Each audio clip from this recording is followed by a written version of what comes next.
Here's one important note, just like in the second module of this course. The first video here was recorded with the release version of Angular 2 and the latest version of the CLI. Now, the other lectures in this module, as in the course, were recorded with an older version of the CLI and not the release version of Angular 2. Now, there is no difference regarding the code besides this app module, which you don't have in the other videos, but I already explained how that works in the last module. Just to remember you, whenever you see me write or add the directives metadata here and add something to it, don't do it. It won't work anymore.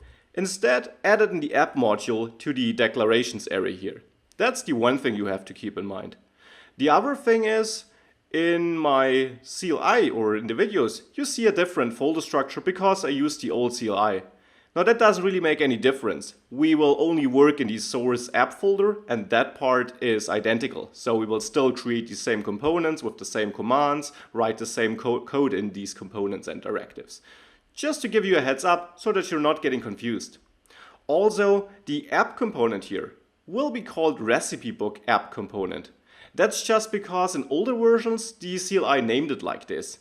In this version it doesn't. In this version it is named app component.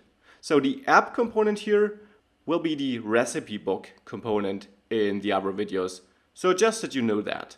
So to summarize it, app modules, change structure, but we only work in source app folder, and app component instead of recipe book component.